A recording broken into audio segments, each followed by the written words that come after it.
Rated Gen Z, where real talks get real. Each episode dives deep into the minds of 18 to 24-year-olds, exploring their dreams, struggles, and perspectives that most people never hear. We're diving into the chaos that defines a generation everyone talks about, but nobody actually listens to. This isn't just a podcast. This is a generation speaking. If you enjoyed this episode and you're between the ages of 18 and 24 and would like to be a featured guest, go to rock.vision. Until next week. Hello, JingJing. Welcome to Rated Gen Z. Hi. How Thanks are for you having me. today? Yeah, absolutely. I do want to let the audience know that you and I have spoken once before. Usually, this is like my very first interaction with a lot of the guests, but yes, you and I have spoken. And unfortunately, you got sick. Yeah. And now you're healthy again, so I'm glad to hear. But JingJing, why don't you go ahead and give a little intro as to who you are, and then we'll just go from there. Okay. So my name is JingJing. I'm currently a junior at UCI and majoring business economics and minoring in accounting. And hopefully in the future, I can become an accountant, get my CPA and all that. During my free time, I play the violin. I've been playing the violin since a kid. So it's always like something to like de-stress me about it. I enjoy classical music. And then I used to be a swimmer, so I kind of morning person. I also go to the gym in the morning. So that's something a little about me.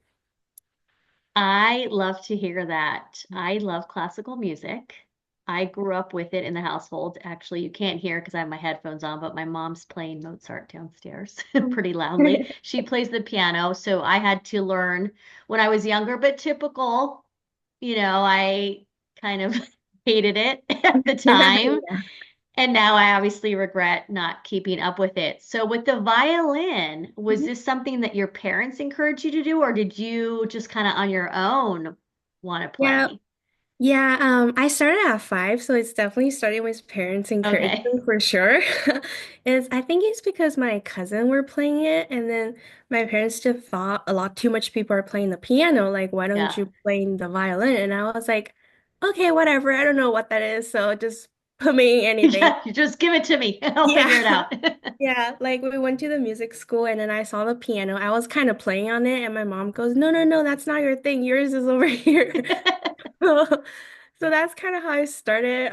Obviously I hated it as well because you're forced to be Yeah. practiced, and then there's like people like the kids are like playing outside, and then my mom goes, "Oh, you only have an hour because you didn't come back and practice."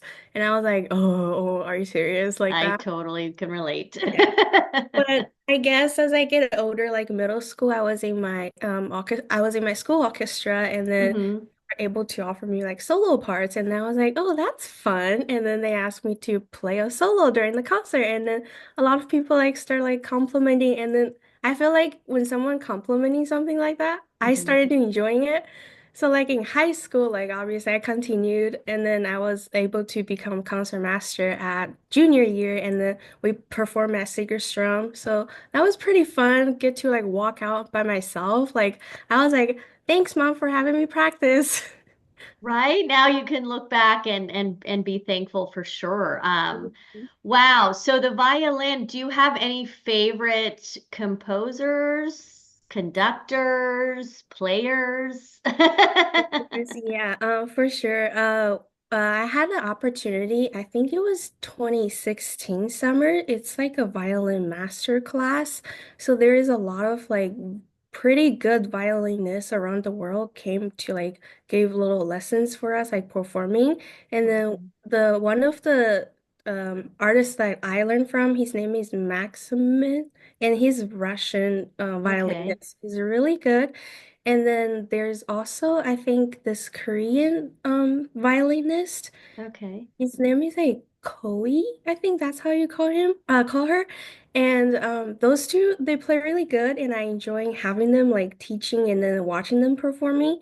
And one of my all-time favorite piece of music is Yeah. it's a violin. It's like a Chinese violin musical. it's like a Chinese version of Romeo and Juliet. It's called The Oh, Butterfly's Lover. It's pretty classical, and then I'm sure a lot of if it's a Chinese performer, they would always perform this song because it's just very iconic and classic. yeah. I had the opportunity to learn that piece, and then it's like a 30-minute long piece, and then I performed once, and then it's really good. I liked it. Wow, I'm gonna have to look it up and definitely listen to it because, like I Hmm. said, I love classical music, grew up with it, I really appreciate it. So even as an adult, I'll put it on every now and again. So do you compose your own music too? I don't do that. No? Okay. I don't do that. But what I do is sometimes if I hear like a song like most recently, some pretty popular songs, I'm gonna try to like draw down the musical notes and then kind of playing around on my violin. So I play the song on my violin with the singer in the background I play on Spotify or something. That's Yeah. something little things I like to do besides like school when I get so tired of it. So then you stayed with the violin. How come you didn't stay with swimming? And Yeah. when did that start? Swimming start as I think swimming start relatively around the violin time, like Okay. about 6 or 7. My dad just don't want me to get sick. And then he's Yeah. like, you need to be strong, you need to go work out. But Yeah. like I tried soccer and then I didn't like it. And then he's I didn't like, either. you notice I like water. And then he's like, let's go swim. And then he likes swim as well. So he will take me to swim after school or him after work. And Hmm. then just from there, I guess we were just swimming till high school. And then now I'll still swim here and there, but I'm more like into weightlifting right now. So like I kind of enjoy weightlifting right now rather Good than for like you, because more and weight. more research shows how important strength training is and Mm-hmm. weightlifting, especially for women. Mm-hmm. So, hopefully you won't have any osteoporosis or anything because of the strength training and everything. Yeah. Hopefully you're also getting your calcium in for those bones. But Hmm. did you have a favorite like stroke in swimming? Swimming, I was really good at freestyle. Like Okay. my peak, there was one time was like 25 seconds or something. I was like, oh, okay. And then Yeah. I was trying to beat that. And then I think one time I pulled through like 23 or like 24 or something. So I was like, not bad. Wow. Yeah, I used to love to swim as a kid. I thought I wanted to be a swimmer. I know, and unfortunately, like the high school that I went to, we didn't have a pool. Now Hmm. they do, so they have swimming as a sport. Hmm. But I was very blessed to be a part of like a tennis and racket club where they had an Olympic sized pool there. And so I would just go and swim laps. It was so like such a meditative thing Yeah. too. Yeah. Like I think people don't realize it's just like running Hmm. people when they go running. But I think with swimming, the fact that you can't have like music or anything, it's even more meditative. Yeah. Yeah. Because You're a lot like, of people, when they run, they listen to their music. yeah, yeah. So then when did you stop swimming? After high school, after After high graduation. school. Okay, all right. And then, so swimming and violin, now accounting. Where Yeah. did that come in? I mean, that was okay. So this is a kind of story time. Okay, I love Um, stories. Back in high school, like freshman and sophomore year, I was gonna go for like the professional violin route, like go to a music school. And then I Okay. was looking at University of Rochester. They have that Eastman School of Music. I was Oh, in really New York. yeah, I was Okay. really looking into that school or like Juilliard for sure. Yeah. But my mind was pretty naive, I guess. I was just like, oh, I play pretty good. Like, I'm sure like I'll do my portfolio good. I can get in, like whatever. Yeah. But then my dad, like during the summer or like when during winter break, he will start taking me to like more master class. And then Oh, that's when I kind of started notice like, oh, they're those kids like focus on music. Like their high school is mainly music. Like they are not in a normal high school. yeah. It was like we're very different. I was like, am I gonna compete with them? But I was like, maybe if I practice more, like it'll still be fine. And Yeah. and then my mom kicks in because she does finance, and then so she start kind of like on the side little kicks, be like, like music is always going to be with you, and we never really put you on the professional route. It was just something for you to have as a habit, as a As a hobby, as a technique. discipline, Yeah, yeah. yeah. So I was like, okay. She's like, because when I first came to the States, my English was bad, so I was listening to CNBC, like those econ When podcasts. did you come to the States? What age? 2014, so that was 11. Okay, so then the violin and the swimming all started in China. Yeah, Okay, all right, go ahead. I just want to get the timeline here. yeah. And then where was I? Oh, yeah. Oh, your finance, she was telling you about Yeah, how finance yeah. is a, yeah, Podcasting, like yeah, listening to CNBC, watching yeah, the news. And then she goes, "You seem pretty enjoying that because after you listen, you will like tell us what about it and then like translate some things about it." And then personally, like my econ classes in high school, the teacher and I had a really close relationship. And then still till today, he's still like guiding me through stuff. okay, So my mom was like, maybe you could try econ during college. Like, you don't have to do violin. You can put it on the side. You can join like a orchestra or like join yeah, a music club. I was like, yeah, that works too. So I was like, okay, I want to do banking. And then, oh, because we had our banker at Chase, she's like, I just feel like her job is so cool. Like sitting there, like do banking stuff. I was like, well, I want to have a job like sitting there, I like, think all kids, I'm going to be honest, Jingjing, like when I was young too, it was like the banking, like being a cashier. Like I yeah. just thought those jobs were so cool. Like my friends and I, when we were little, we'd go to the swap meet and get like receipt books Hmm. and like planners, and we would just Yeah. love to do that. We would pretend we were bankers too and tellers, and that's so funny that like you also felt the same way. Hmm. Yeah.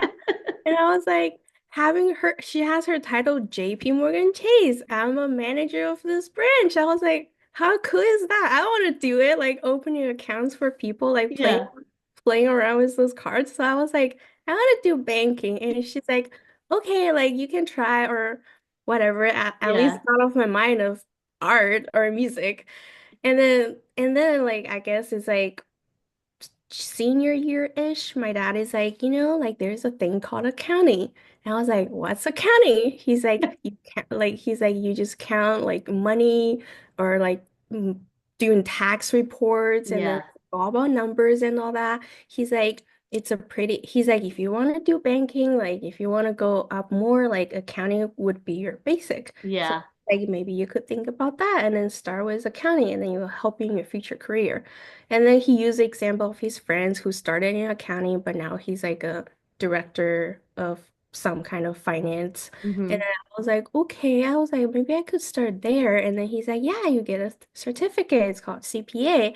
And then that will help you lead you Hmm. opening up so much fields. And I was like, okay. So I kind of just stuck with that like freshman year till now. And then I guess I'll just do accounting first. So that's how where accounting is from. Okay, no, I love the origin story. So do you speak fluent Chinese then? Yeah. Okay, well that obviously will help because, and when you have a second language in any point, I think Hmm. it definitely is good to have. So Hmm. that you could do like international, Hmm. Yeah. finance and International tax. accounting Yeah. too. Yeah. Hmm. So do you speak Chinese at home with your parents? Is that their Yeah. primary language? Hmm.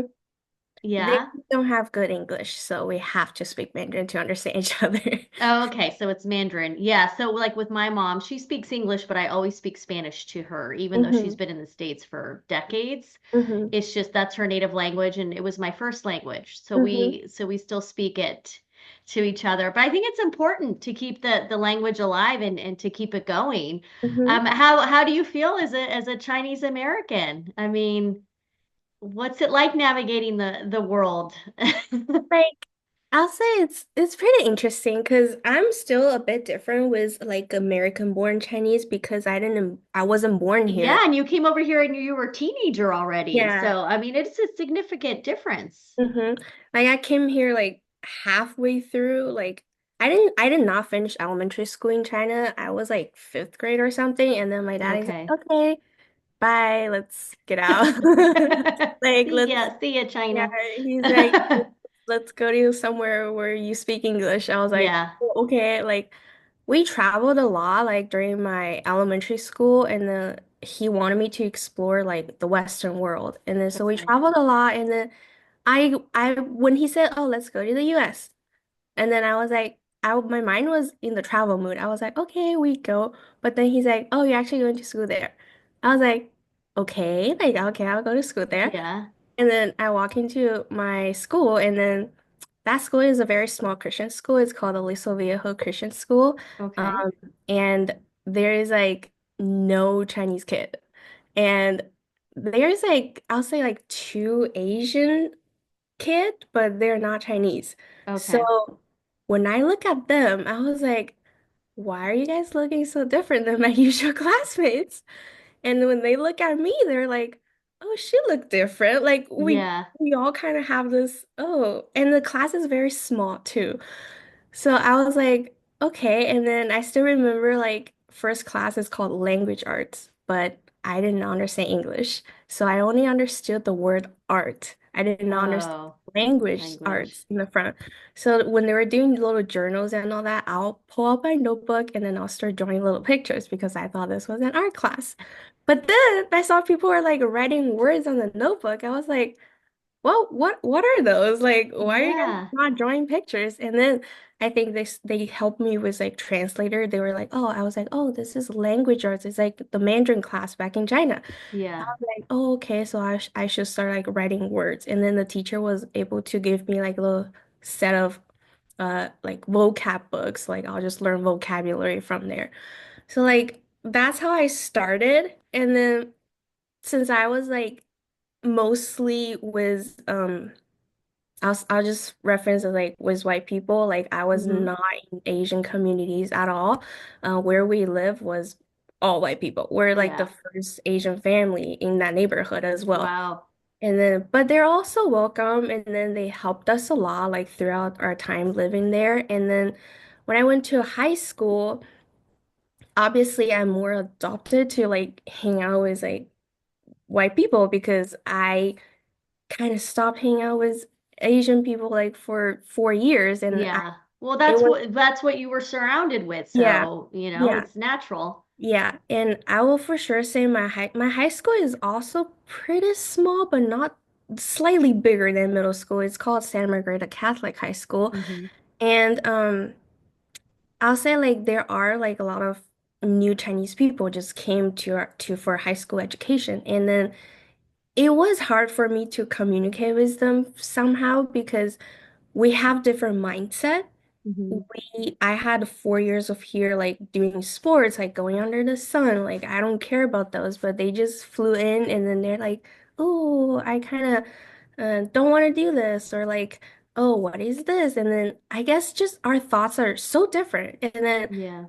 I went home, I told my dad, I was like, that 4 years of me being without any Chinese, like it like it changed my mind a lot. Like Yeah. I'm so different now.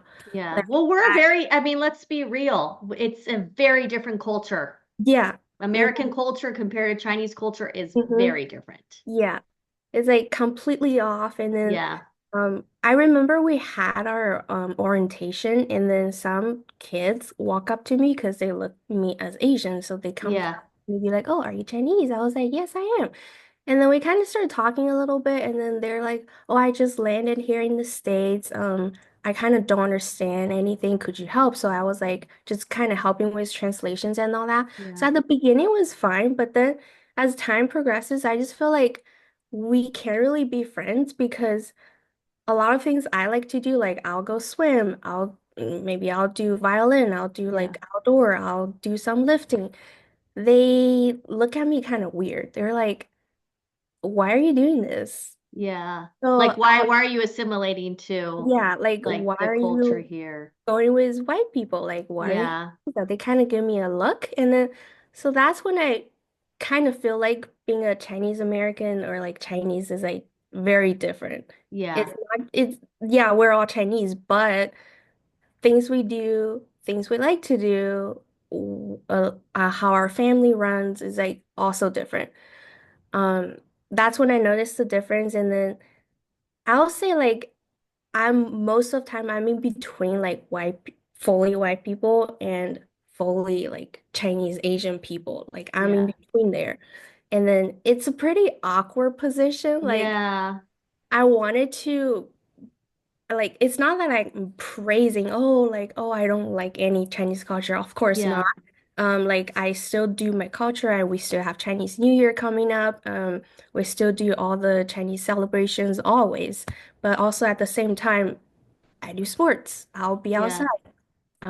I mostly hang out with people who speak English and who doesn't look Asian. Yeah. So it's I would say like sometimes it's a little awkward and then I honestly don't know the solution for that, but I Yeah. just find the people who accept me and then we have the same mind and we have the same interests. Like they're not judgmental of me looking so Asian and I don't really care who you look. It's just your outside appearance. It's like Yeah. I believe truly is like the person who I hang out with, like your skin color, your hair color, your eye color, like that does not matter to me Yeah. and that does not say anything to me. Yeah. So It's your character and who yeah. you are as a person and treat others.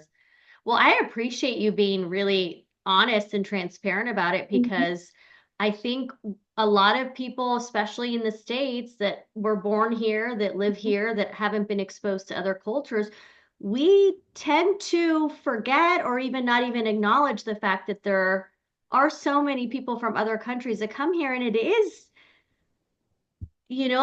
like having to assimilate and some don't and some do. And then if you don't, then others are like, why didn't you? And if you did, like, does that mean that you like are denouncing your, culture, your heritage? mhm, So the fact that you said it can be awkward and you kind of feel like you're in the middle, mhm. that is real. Yeah. And like you said, how do we find a solution to that? We don't know, but having a conversation like this and having people who listen in maybe think about it in a way that they never thought about it before, Mhm, I think that's what is important, and that's why I really appreciate you being so open about it. mhm. Because even you and I had discussed very briefly about how even the names, right? Yeah. So the fact Yeah. that you're JingJing, so many people come over and they change their name to Yeah. more Americanized names. Mhm. You told me you're like, no, this is my name. Why am I Yeah. going to change it to appease, somebody else? So yeah, tell me Mhm. about that. So yeah, so my name is JingJing. That's on my passport, on my ID, on my everything. And when I first got to the States, I do have a preferred name from school, and then they call me Jenny because the y'all start with a J, and it's like similar to JingJing when you Yeah, see the Jenny pronoun. obviously is a very common name for Asians that come over. Like I have a Mm-hmm. lot of friends growing up that were Jennies that were Mm-hmm. Asian. Yeah. That's interesting. Yeah. Yeah. So that's like they reference as a preferred name. And then they put out my school record and obviously at that time I don't know what are those are, so whatever, and I just know they're gonna call me Jenny. So I was like, Yeah. okay.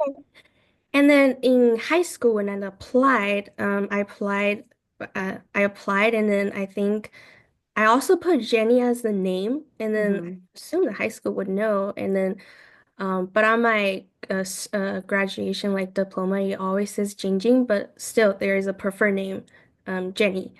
Oh, And okay.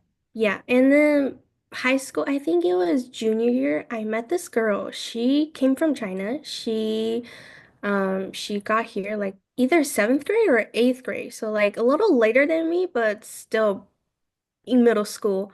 And then I thought we can be like similar, but Hmm. we still have a lot difference because she attended a middle school in Irvine where it's more Asian surrounded. So Hmm. she still has all the character traits that I wasn't like too comfy with it, but we're still like just friends and then Hmm. nothing happened. And she kept her Chinese name. And then I was like, oh, I'm curious. I was like, do you not have an English name or like how so? She's like, no, I just don't know what should I name myself. Yeah. And I just feel I like my name. And then I was like, that's really nice. And then that was junior year of high school. And then I just realized like I wish people at school would like stop calling me Jenny. And then I wish like the teachers could actually use my real name because Yeah. why not? That's my real name. It's your name. Yeah.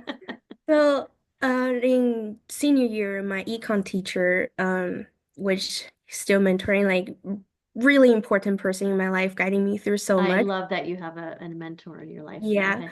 He first day he started calling names. Usually the teachers, when they look at the list, they will see parentheses of preferred names and they call your preferred names. But on the first day of school, he ignored that. He called me JingJing. And I was like, when he first called that name, I was kind of shocked. And Yeah. then he was taking attendance. He's like, JingJing, is JingJing here? And then I looked up, I was You're like, like, wait, that's me. I was like, wait, I think that's me, huh? And then I was like, oh yeah, that's me. He's like, do you want me to call you JingJing or call you Jenny? I was like, call me JingJing. And Yeah. then so that moment I was like, okay, that sounds pretty nice. And then he called me JingJing since then and then never used the preferred name. And then applying college, they have legal name, preferred names. I just left preferred name blank. I was like, you For know what? you. No more Jenny. It's fine. Just call me JingJing. It's not that hard to I learn was how to gonna say it's pronounce not it. that difficult. No. Yeah. I was like, pretty cool. So I was like, that's my name. Like, I don't want to be calling having a like English name to just fit in the culture. I was like, Yeah. I went outside. There's a lot of like, Latino friends I have. They how when I ask what's your name, they'll say their name in like in the Spanish accent, and then Yeah. I'll Like learn it. Raquel. Yeah, it's like it's not that hard. I'll just learn it and then try my Yeah. best. And then when there's like, other culture like Indian friends, when they came over, even the American-born Indians, they still have pretty Indian name. And Yeah. then they don't have a preferred name. I was like, yeah, so everybody learned their name. Why couldn't they just learn like Mandarin names as well? Like Yeah. once you know, like heard it tw two or three times, it's Yeah. not that difficult to pronounce. Or Like, just ask. Like yeah, I asked you, like, how do you I think I pronounced it properly, but I wanted to make sure. yeah. And yeah, I feel like that's all you have to do is just ask for them to pronounce it and you hear it a couple times and you're good to go. And I just feel like it never hurts. Like when like when whoever asks me, like, oh, did I pronounce it right? Like, how do you pronounce it? I'm not offended at all. I was like, Yeah, why would you be? At least they're being, respectful and wanting to get your name correctly as opposed to like chopping it up and not caring, yeah, exactly. Yeah. Yeah, and then so that's how I still keep my name. And then obviously there's some Chinese who came over. They were like, oh, for me to be fitting to the American culture, I should have an English name. So it's like Yeah. easy for them to pronounce, like they know who I am. But something I want to say is like your name is your identification, Yeah. your culture. Like I'm proud to be Chinese. I'm proud of my culture. Like political reasons aside, I don't care, but that's my name. Like Yeah. if you want to call me, just ask how do you pronounce it. Like I just like it. Yeah. So No, I applaud you for that and I'm really proud of you. And hmm it's interesting how it took one of your peers to kind of be like, "Hey, I this is my name," for you to be like, "Wow," it like gave you permission hmm to kind of be like, "This is okay." And then the fact that your mentor, hmm was kind of also like empowering you in that moment. And here you were able to take both those situations and empower yourself and now be like really set on this is my belief and this is my name and this is what I'm going to continue to do. I think that's so important because you're going to go ahead and be an example for somebody else that's listening to hmm do that as well. Because I think we forget, especially as Americans, hmm if we move to another country, I don't see any of us changing our name to a preferred name hmm to that country. Like if I moved to China, I wouldn't expect people to like have my name changed. I understand that like in the Asian languages, R is a difficult syllable to pronounce. hmm But you know what? If they pronounce my name a little bit differently because the R is difficult, then that's okay too. Yeah. I don't know if I would change my name, hmm in that regard. So I feel like a lot of people need to put themselves in your shoes and be like, okay, what if we move to another country, how hmm comfortable would we be having to change our name Yeah. to appease that country, that culture, you know? Mhm. Yeah. So I do love that we're having this conversation because I Mhm. don't think I've ever had this conversation before with anyone, like in with the like reality and truth behind it. Mhm. Yeah. Yeah, because like for you, how many years did it take for you to get become fluent in English? So I will say like about a year and two. Um, Okay. it was because my environment too, like it kind of forced me, like I need to speak English. I Yeah. need to understand Well, because yeah, it's you're in a country that Chinese isn't, like, Spanish. You can come yeah. here and speak Spanish and still be able to navigate, because there's a lot of people that do speak Spanish, but Yeah. Mandarin, not so much. Mm-hmm. Yeah. And also back in like 2014-ish, it was like there's not that much Chinese people in Irvine here as well. Like now there's more Chinese and now Yeah. like a lot of everything on the sign. Sometimes you go to a plaza, there's Chinese, Yeah, but because I think it was Japanese for like wasn't it majority Japanese or no? I just know that like once again we all like to lump everyone in, so someone looks Asian, we just assume they're like one particular, they're we don't there's Vietnamese, there's Korean, there's so many different cultures within, just like yeah. in Spanish, just because you speak Hmm. Spanish doesn't mean you're from Mexico. Yeah. You Yeah. know? So yeah, so I can understand where there might be people like, wait, what do you mean? There are a lot of Asians, but Hmm. not Chinese. Yeah. Yeah. So I would say like Irvines at that time are not like that much Mandarin speaking. It's just Asian Americans. They speak English Yeah. too. And then the only place I remember speaking Chinese is 99 Ranch Market because it's a Chinese market. Oh my gosh, that reminds me, we have one here, and I am want to go tomorrow when I go to get my car. We have one across the mechanic that where my car is, and I want ginger really badly. Someone told me the 99 cent Yeah, yeah. has it, so thanks for the reminder. Yeah. Because I need 99 canned Ranch has ginger. ginger. Yeah, so that was the only place like I speak Chinese like 10 years ago, like when I first landed here. And then I remember this very small Chinese restaurant next to it, and then we'll speak Chinese in there. But other than that, my neighbors are Americans, Hmm. people in school are Americans, and Yeah. no one's gonna speak Chinese with me. Like if I want to have a convo, and I really appreciate my classmates, especially I'll name drop two of them. Her name is first of all is Alyssa, and then another one is Diane. So two of them are still really close friends with me till this day. And Oh, Alyssa's family is basically my second family. And then like she has a little sister, and three of us are like a sister squad. I So and love that. is also my roommate in college. Like we go to school, middle school together, and now we're in college together. So like those two people are like really my really important friends, and Alyssa's family is definitely very important to our family as well. Yeah. So like those two are like amazing people, and then I'll say like they helped me a lot with my English. They're the Yeah. first one at school, like invited me to like they didn't look at me in a weird eye. I was some other kid look at me and be like, "Oh, why she look a little different?" Like kind of Yeah. that look. But two of them are the first one who would be like, "Oh, want to sit with us? Want to like have lunch together or like go to recess together?" And I was like, "Sure."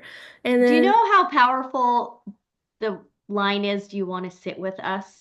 Like, I mhm, don't think people realize that that line is everything. So the yeah. fact that they said that to you, do you want to sit Mhm. with us? Yeah, like they open up for me and I felt welcome, and then Yeah.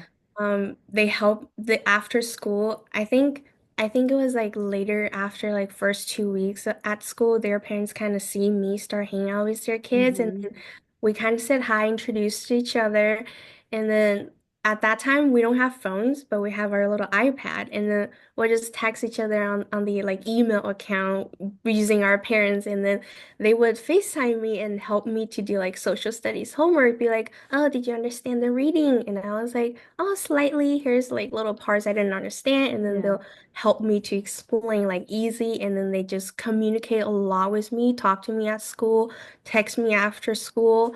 And then I'll say like all those practices like really helped me. And then just me on the side, my dad put on CNBC helps that also helps with my listening. So like You those were news. A lot of people were soap operas. A lot of Mexicans that came over, they would watch soap operas to learn English. I love that you would watch the news, Yeah. CNBC. I don't know. My dad just thought the news is more formal, and he's like, you should listen to Well, something it's more formal. educational. Yeah, as opposed to soap operas here in the States are pretty dramatic. Yeah. So that's how I kind of learned English. And then I'd say sixth grade, like second semester of sixth grade, I started getting like pretty fluent. And then beginning seventh grade, I was just like casually, it's like out of nowhere, I just started casually having conversation with my teachers. And then my math teacher, she's such a nice lady. She Oh, also helped me a lot. Like all of a sudden, like she just be like, "Oh my gosh, you're English." Like we were just communicating back and forth. And she's like, "That's amazing." Like that one day we just realized, and I even realized I was like, wow, I understood whatever you said.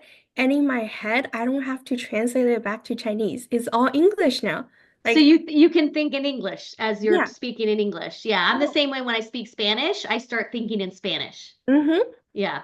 Yeah, so and then she's like, I was like, yeah, huh? Like I'm processing you as English. I'm not like translating in my brain. I'm not like even thinking. I'm just Yeah. like speaking to you.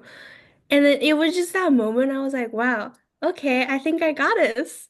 And then that time on, like obviously my conversation with Diane and Alyssa become like even more. And then we started talking more. Yeah. And then we started talking about hockey, talking about like a lot of like American sports, and then Yeah. to know those stuff. And then how I'm learning the American culture from them. So it's just that one day that happened. Like I don't even know. Yeah. No, I feel like that's kind of what happens. Yeah, like you just out of the blue, you're like, wait, Yeah. like I'm fluent. Yeah. That is so cool. I love to hear all the support, the friendships that have come from this, your mentors, your teachers that are supporting you. Once again, like we have to put so much emphasis on the fact that it's like all it takes is just a couple people, one person to believe in you, to encourage you, to support you, to be kind to you. Mhm. It just goes such a long way. And you're like the perfect example of someone that like it empowered you in this beautiful way. And Mhm. Yeah. like I just love it. And the fact that you want to be a CPA, at some point I'm going to need one. I got you. Yeah, I that's the thing too, is like I just went out on my own. So as a solopreneur, now Mhm. taxes are going to be much more difficult to Mhm. do as opposed to just having my W-2 and having an employer and just, having Yeah. them take out taxes. So Mhm. yeah, you'll definitely, I think you might have a niche with like maybe Chinese American business owners, Mhm. that are here in the States and you can speak both languages. Like, I think you're going to realize that it's going to be such a huge benefit for Yeah. you to Yeah. have both languages. I love it. Um, well, once again, Jing, thank you for being really open and honest. I really truly believe that you're going to help a lot of people Hmm. with I your just also story. wanted to put a voice out there, like since you had the platform for us, like just be proud of your culture, like no Yeah. matter what your culture is, like don't have other people's eye judge on you. Like I just don't think, and then like I just feel like we need less judgment, to be honest. Yeah. Like just be kind, like don't include all the things you hear online or around the world to apply to the person who look like that. I just feel like that's so not true. Like we're just our individuals, and then just have an open mind, and then always like listen to them, and then truly know who they are, and then Hmm. don't believe everything you see online. Like, Yeah. don't. Sorry, I'm getting emotional. Because obviously, like, this episode will be released. I think it might be the last week of March, but I want to just like let people know that we're recording this the day after the inauguration, Mhm. MLK. And unfortunately, there's a lot of stuff happening. Um, and I personally am saddened by a lot of it, Mhm. and I'm okay saying that. Mm-hmm. And so for me, having this conversation with you the day after, and then just hearing all this rhetoric online and what's happening, Mm-hmm. I am like so proud of you Mm-hmm. for being brave and saying something, you know, and standing up. So Yeah. that's why I'm getting emotional, because we need more people like you to open up and share your stories. Mm-hmm. Because yeah, it's going to offer people a different perspective, hopefully, so Mm-hmm. that there is less judgment, because Yeah. now they understand where you're coming from, Mm-hmm. who you are, instead of being like, oh, here's just this young Chinese, you know, born woman that came over to the States. What does Mm-hmm. she know? She knows a Yeah. lot. You know what I mean? Yeah. So thank you. Mm-hmm. And also like just adding on a little to that, like as a woman, like no matter what your race is like it's like we fight for our rights. Like the older generation women fight for the rights we have today. So like we should always like have our rights, like speak up. Like Mhm. at the end of the day, like how I look at this is we're just all people. We're all human. It's just Mhm. male, female, like whoever you are, you're just a people. And then everyone is capable for doing everything. Like it doesn't matter if you're a woman or not. Like Yeah. women can do so much. So like I just feel like having and then people like I have strong women in the household with me. Like they're all pretty independent, strong women, and then they Yeah. inspire me every day. And then even like the boss I'm working for right now, she's a very strong, independent Asian American woman, and she has her Mhm. own little business, and she's fighting for it. She's fighting for the rights. So I just Yeah. feel like we just keep going, do the best to help the world, and then always keep an open mind, less judgment, and it will be good. But so, JingJing for president. All right. Well, we'll go. This is a great way to end this podcast. I appreciate you so much. yeah. Thanks for Thank, having me. thank you. If you enjoyed this episode and you're between the ages of 18 and 24 and would like to be a featured guest, go to rock.vision.